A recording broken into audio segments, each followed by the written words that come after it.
scale from 1 to 10, what would you say the health of Black culture is? I would give it a good 2, a good strong 2. Yeah. Explain.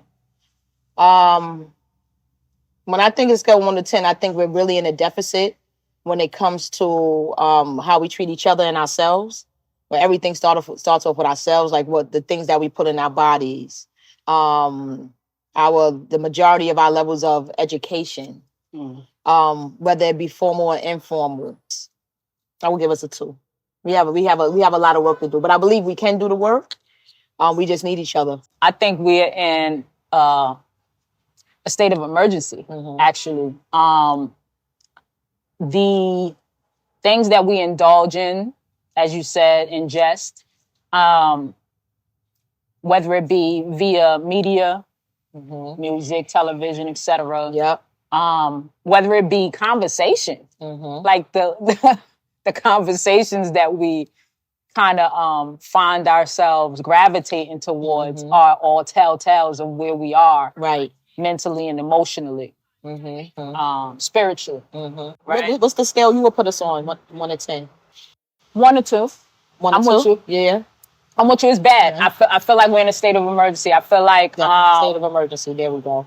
I really feel like it's go time. Yeah. Like it's go time. Talking about it is not enough. Right. We need to figure out solutions. Right. What will help us do different, be different. And that's why, I wanted to start having these conversations. Absolutely. And because at this time in the world and just all around us, we have the resources. Like I was watching this Lauryn Hill clip that I shared with you. Have seen it already? And she's totally right. Like we have the resources to do everything that we need. We have the knowledge.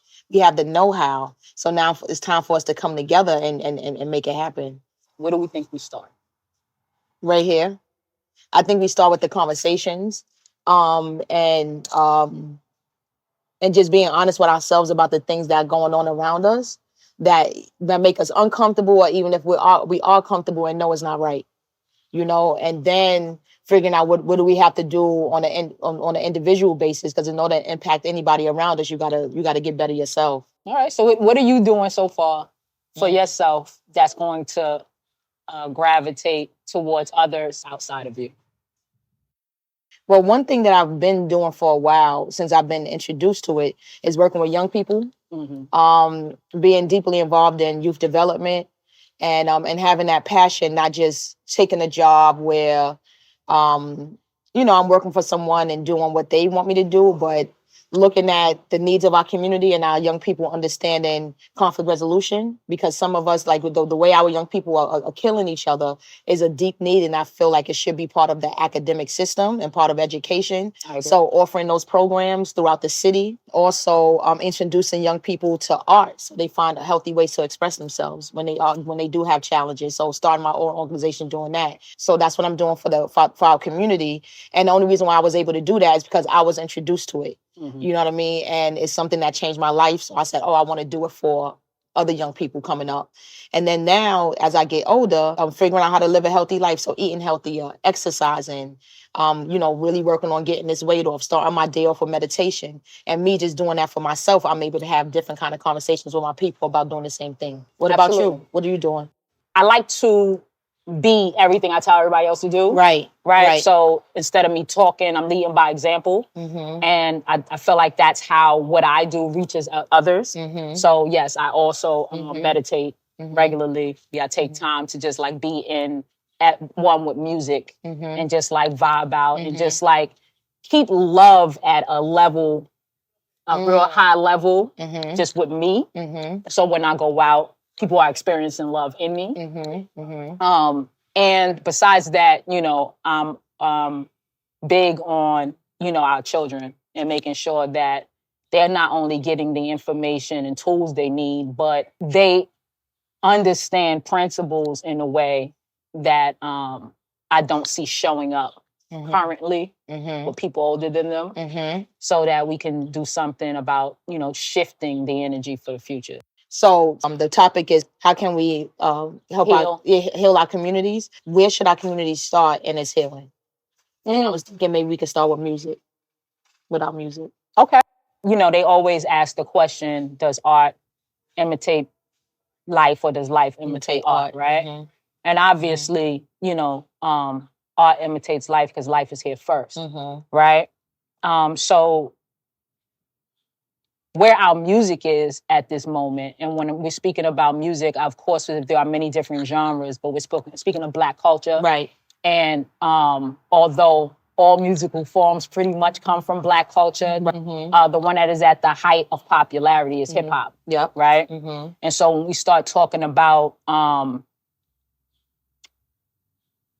imitating life, our music right now is symbolic of where we are as a culture. So a lot of people are stating that, the music is the reason.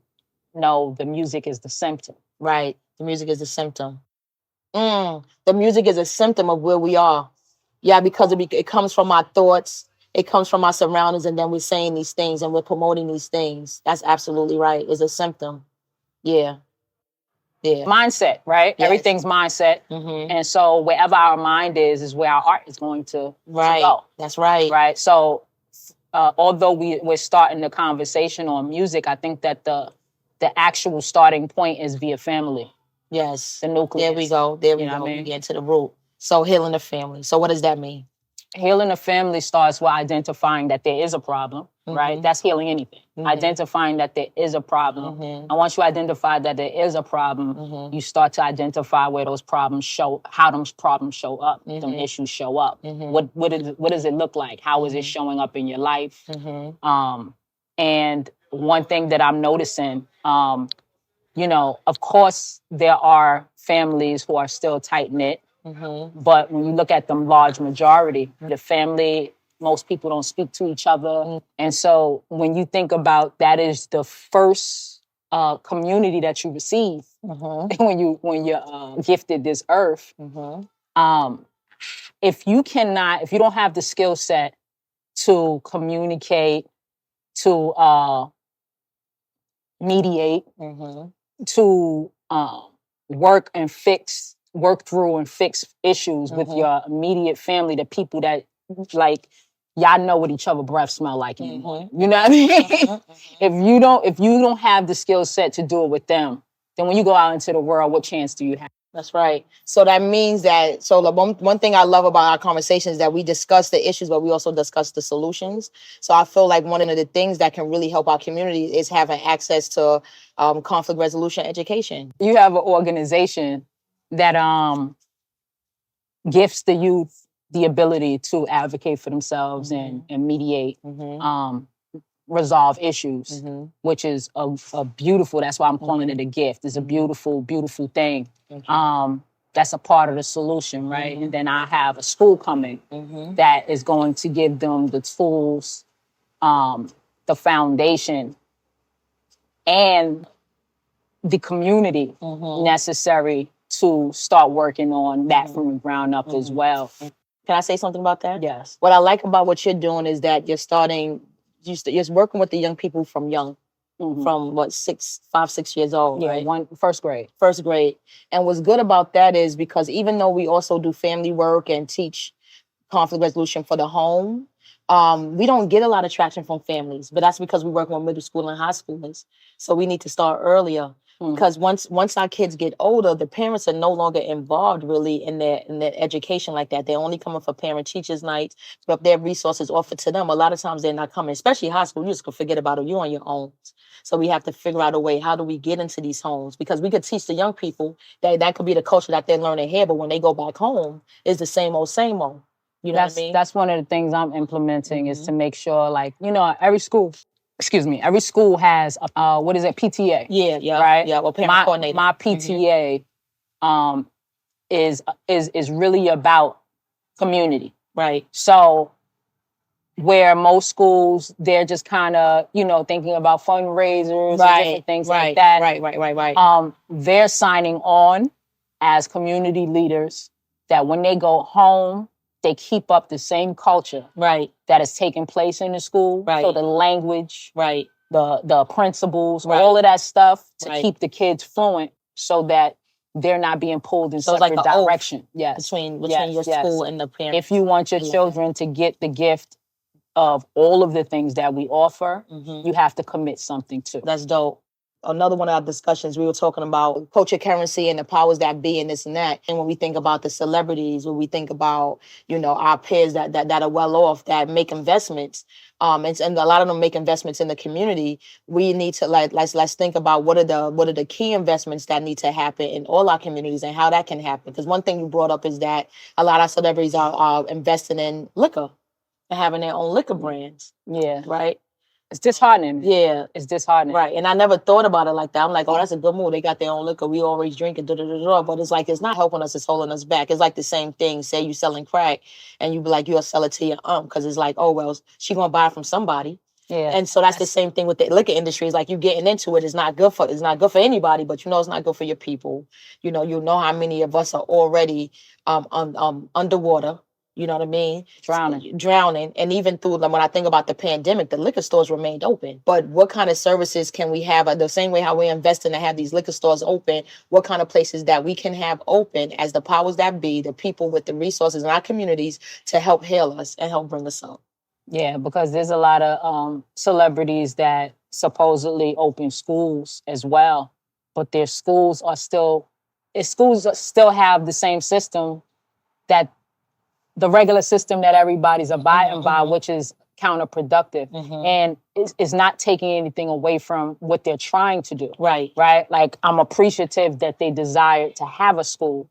But if they're going to get the same teachings that don't do what's necessary for us to get well, right, then it's kind of exactly. counterproductive. Right. Like financial literacy, for one. We get a couple $, we go crazy. We broke within a year. Absolutely. That's necessity. Right. Like, we're not thinking about the necessities. Like, and that goes back to what we're talking about when we talk about community, when we talk about the culture. What are we doing that is cultivating us? Right. It doesn't mean that we are against anybody else, right? Nobody says anything when the Chinese make sure that they cultivate their communities. Nobody says anything when the Jewish cultivate their community. The only time there's pushback and it's called racism is when Black people start talking about cultivating our community. Then it's like, what about everybody else? Right. And, good point. And that should tell us how powerful we are. Right. But the fact that we are that powerful and we are growing in the amounts of financial gain backing that we have, and we're still not doing the right things with it, says that so many of us don't have the tools or the will to do it. Right. But I think, you know what I think also? I think when our peers that can invest heavily in certain things, you have advisors, so if we have the right advisors at the table, I don't think that our people would shy away from helping the community. But I'm happy you said that, because I think that's also a key point. But I also, my biggest thing right now as far as our health is our integrity. We are sick in integrity. I don't care who's at the table. I know what I stand for, what I believe in, what I don't believe in. And because of this, no matter who's at the table telling me to invest in what, I know when to say no, because I know what is for and against my community. Right.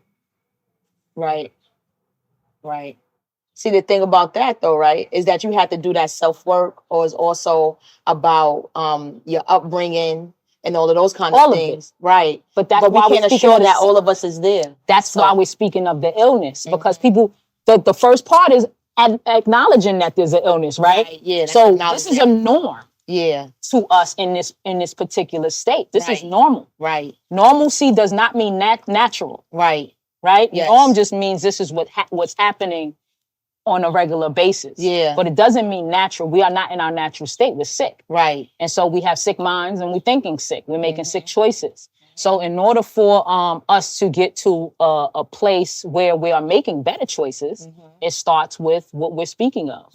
You identifying, I did this, and now, although I did it, I can backtrack. You know what I mean? I can now make a different decision because I know better now. Right. I'm just thinking about, a lot of investors who do things like that, like folks who invest in the prison industrial complex, right? And keeping prisons alive. Those are the same one who have foundations that fund nonprofit organizations to keep kids out of jail. They kind of do things to help their conscience. You know what I mean? So I can't say how people are not doing that, because a lot of people are doing great things. We can all do things to aid our conscience, but the easiest way to aid our conscience is to not make bad choices in the first place, right? But we need the information so that we're not making bad choices. Informed choices are usually the better choices, right? Unless you just you're not a great human. And you know what I'm thinking? Like I'm just this popped in my mind, and while you were talking, all kinds of business ideas and resources popped in my mind. This conversation just made me really think about Tupac. So that's the way it is. Part of his intro or outro, and he was like, "We got to change the way we eat. We got to change the way we live. We got to da da da." Those are great messages. That's great music. But where are the systems? How do we actually do that? It has to be something that you're passionate about and want to do. Yeah. Right. And I'm passionate about. I want us to get some shit together. I'm so passionate about me that I'm passionate about exactly. You know what I mean? And I think that is the key component, right? Right. You know how they say misery loves company. Well, happiness does too. Right? Yes. And so that was good. Happiness loves company. I like that. I want to start saying that. And so when I pay attention to the outside world, it's very easy to recognize that we're sick and we're unhappy. Yeah. It's very easy to see because there's not a lot of people trying to push the joyful happiness, well-rounded agenda. Right. The healthy solution. Right. And I have this conversation all the time about,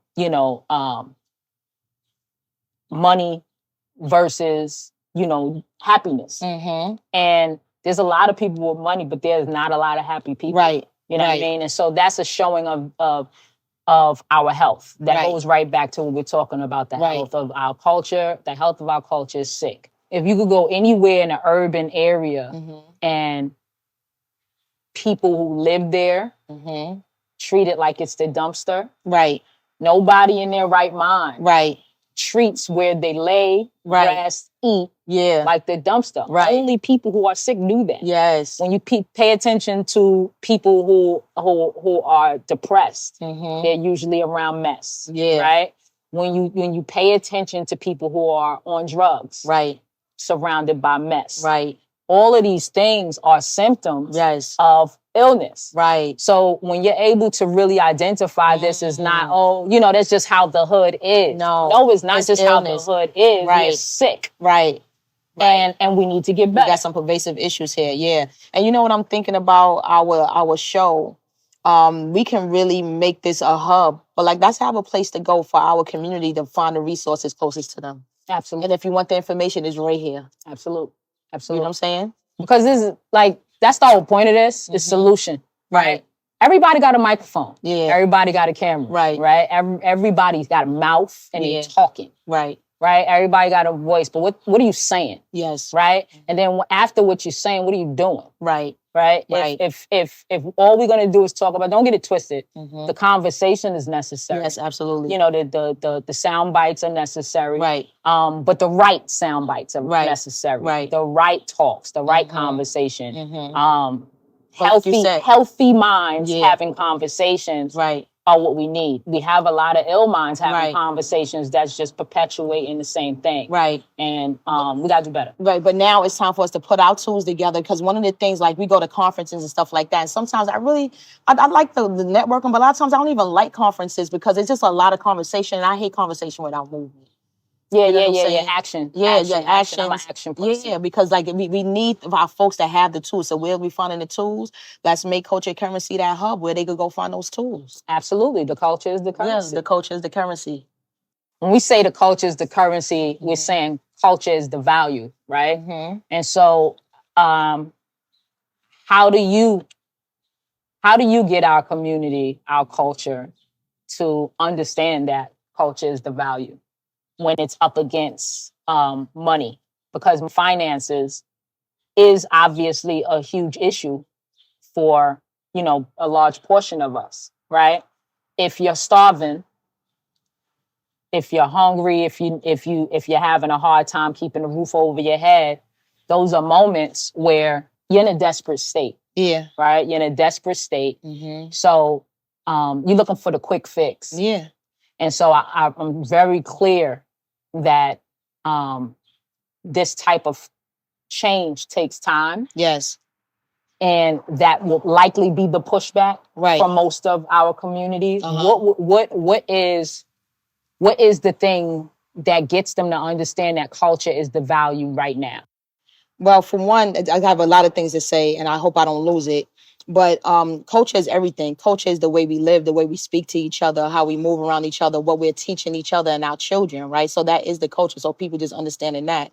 So back to how we first started the show was on the, working on our individual selves. Because if you're not your best self, then you are harming everybody around you. You just don't know it. Because the healthier you are for yourself, you're going to impact everybody around you. Just me having a conversation with you today about our training and stuff like that. And you're like, nah, Ish, it's about this. It's not about this. It's about that. And da-da-da-da. Now you're changing my mind. Now I'm going to be training more. But if you weren't there, you wouldn't have been able to have that kind of conversation with me. But you don't know that you not healing yourself would have hurt me. It would have hurt me because I wouldn't have moved in a certain step because I don't have a friend to talk to about it. You understand? Absolutely. And that's part of the culture. The culture starts with our individual self and just being our best self, and we could change the conversation with each other. We can influence each other in different ways because we're each other's influences. I got a message on IG recently from a young lady who sent me a video. She wanted to know, like, what is it that what's going on with our community that we don't work together or invest in each other enough. And I had to tell her, like, we're sick. We're sick. And because we're sick, we're always working from a deficit. We're always working from defense and not offense, right? And because we don't see greatness in ourselves, we can't see greatness in others. And it's a real thing, right? It's a real thing. When I talk about humans, I speak about humans all the time, and I say humans are horrible, right? However, when it comes down to taking chances on people, I still do. Why? Because I'm a human and I'm great. Right? So there's no way. So that means humans can be horrible. Yeah. And humans can be great. Yes. Right? So the more that you think well of yourself, right, the more opportunity you give to others. That's right. There's a lot of conversations going on, like especially on the internet, where people are like, oh, dudes ain't ish. Women ain't ish. This whole divisive thing, right? These people are liars. These people are this. These people are that. And I always find it interesting that you could think that there are no good people if you are a good person. Right. Yeah. I don't have the ability to think that there is not good people out here. Right. Because I know I'm great. Right. So I ain't the only one. Right. So yes, I get hurt just like the next person. People do me dirty just like the next person. But I do not paint everybody with the same brush because I know I'm not somebody doing people dirty. I'm not hurting people. I'm not out here causing havoc. And so I would like to get our community to that way of thinking. The more, like you just finished saying, the more that you invest in your self-improvement, right, the more that you are able to see when there's others out there who are also improving. That's right. That's right. Exactly. Because you find your people. And that's what happens. You find your people. You're right. One thing you said to me earlier was that our interactions with people and the things that are coming into our personal worlds are symptoms of where we are. A reflection. A reflection of where we are. So the better that you're doing for yourself, you're going to see your world change around you because you're going to be looking for different experiences and new circles and all of that kind of stuff. And also talking to your people in a different way, offering them, alternatives and different perspectives. So the folks wanted the main point that you were making is, what do we do about our people that are in such desperate situations that they can't even think about that? They need to put full on. We're going to get to them. as we're helping each one teach one, as we're helping ourselves, we're going to be able to help each other. We're going to be able to bring each other out little by little, slowly but surely. Yeah, because it's a vast majority of us are living in survival mode, and I know what it is because I've been there, done that. Absolutely. Same I know what it is to be struggling, have children relying on you, and you got to get it done, no regardless. matter what. So I get it. I don't want anyone to ever think that I'm speaking from a holier than thou standpoint. Right. I do understand both ends, but the reason that I reach back and say, yo, but the better way is over here. The healthier way is over here. Is because I went through it. And I found the key. That's right. You know what I mean? Right. And then also, we have to also remember that all the information that we need is out here. There's no reason to say I don't know anymore. We got Google. We got AI. We got so much stuff. If you want to know, you just have to know the right questions to ask, and the information is out there. Got to educate yourself. So when I talk about education, I'm not just talking about formal education and graduating from this school or that school. I'm talking about educating yourself, keeping your mind growing. That's really important. Yeah, and the other part is community, right? We're going back to the whole community standpoint. We're speaking of culture, but within the culture, there are communities. And in the communities that you would like to belong to, find your people. You know what I mean? Find your people. Sometimes the information you want is not going to be via Google. It's not going to be via a book. It's not going to, because some of the majority of the information we're receiving from a system that doesn't mean us any good. You still have to vet when you get information. So make sure that you're putting yourself in positions to win. You're putting yourself in the positions that's needed for you to get what it is that you desire, the information you desire. And another point I want to make real quick before I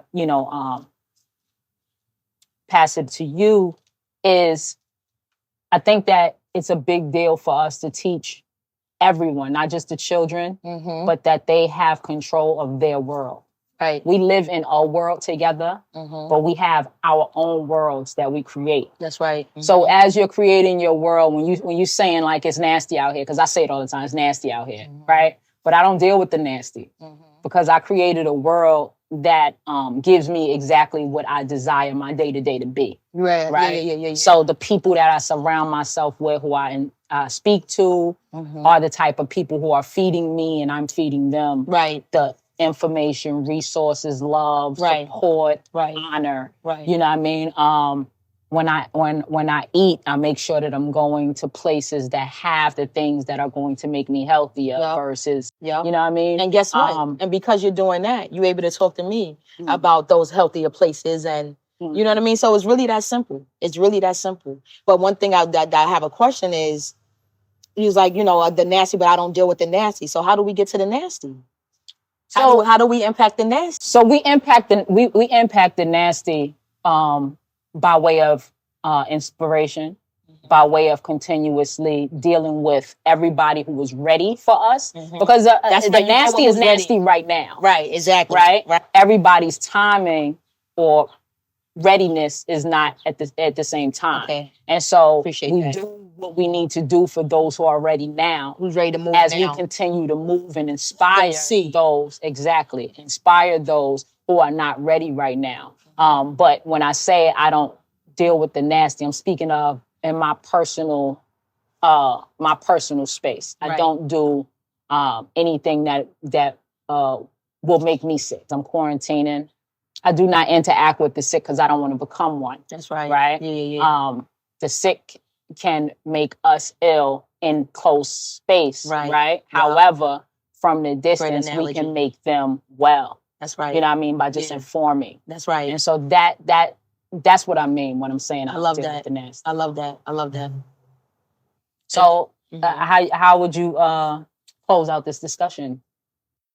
I would just say culture currency. Remember that our culture is the currency and we got to do better. Absolutely. I'm Mahogany. I'm Ish. And this is Culture Currency. Thank you for tuning in. Yeah, good show. Yeah, there.